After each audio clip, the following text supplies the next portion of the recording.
নমস্কাৰ আপোনালোক সকলোকে জনাও আমাৰ জ্ঞান আহৰণ চেনেললৈ বহুত স্বাগতম মই শেখৰ ৰায় আৰু আজি আমি 2024 চনৰ ৰেলৱে বিভাগৰ লগত সংগতি থকা মূল্যৱান কেইটামান প্ৰশ্ন উত্তৰ এই ভিডিঅ'টোত আলোচনা কৰিম গতিকে আপোনালোকে ভিডিঅ'টো শেষলৈকে চাই থাকক আৰু আজিৰ আমাৰ প্ৰথম প্ৰশ্নটো হ'ল আন্তঃৰাষ্ট্ৰীয় আৰক্ষীৰ মুখ্য কাৰ্যালয় ক'ত অৱস্থিত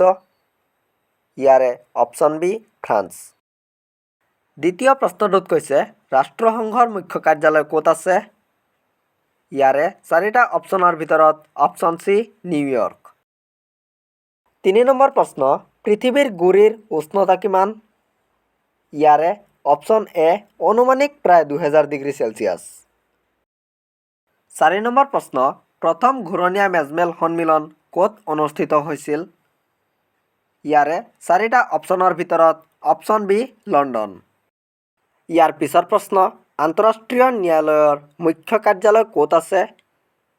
ইয়াৰে চাৰিটা অপশ্যনৰ ভিতৰত অপশ্যন এ হেগ এই হেগ নামৰ চহৰখন নেদাৰলেণ্ডত অৱস্থিত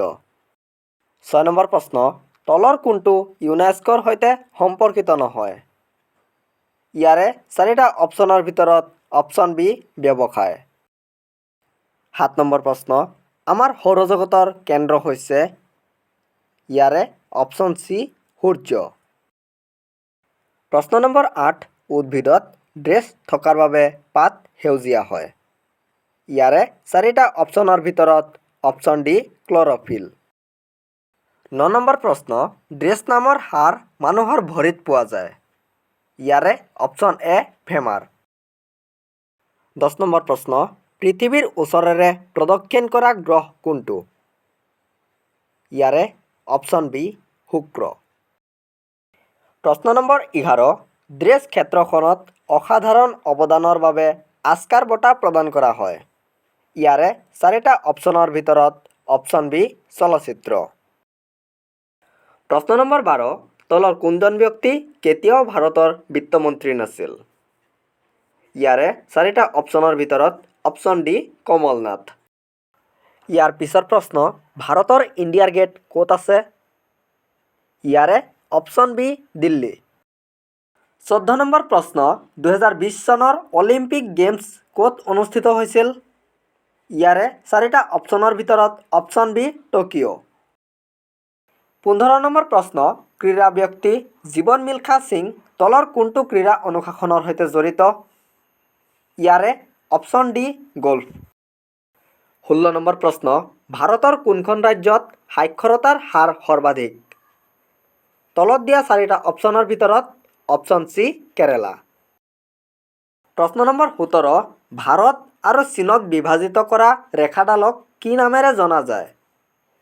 ইয়াৰে শুদ্ধ উত্তৰটো অপশ্যন এ মেকমোহন লাইন আৰু 18 নম্বৰ প্ৰশ্ন ৰাষ্ট্ৰসংঘৰ সাধাৰণ পৰিষদৰ বৈঠক বছৰত কেইবাৰ বহে ইয়াৰে চাৰিটা অপশ্যনৰ ভিতৰত অপশ্যন এ বছৰত এবাৰ ইয়াৰ পিছৰ প্ৰশ্ন অৰুণাচল প্ৰদেশৰ ৰাজধানীখনৰ নাম কি ইয়াৰে অপশ্যন বি ইটানগৰ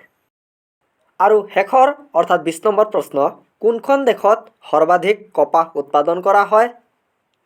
ইয়াৰে চাৰিটা অপশ্যনৰ ভিতৰত অপশ্যন ডি চীন বাৰু আপোনালোকৰ মাজলৈ এটা সৰু প্ৰশ্ন আগবঢ়াইছোঁ আপোনালোকে কওকচোন অষ্ট্ৰেলিয়াৰ ৰাজধানীখনৰ নাম কি তলত চাৰিটা অপশ্যন দিয়া আছে ইয়াৰে সঠিক উত্তৰটো আপোনালোকে কমেণ্ট কৰি জনাবচোন আশা কৰোঁ আপোনালোকে আমাৰ এই ভিডিঅ'টো ভাল পাইছে ভাল পালে ভিডিঅ'টোত এটা লাইক কৰক আপোনাৰ প্ৰিয় বন্ধুবোৰৰ মাজলৈ শ্বেয়াৰ কৰক আৰু আপোনালোকে আমাৰ এই জ্ঞান আহৰণ চেনেলটো ছাবস্ক্ৰাইব কৰি আমাৰ লগত জড়িত থাকক থেংক ইউ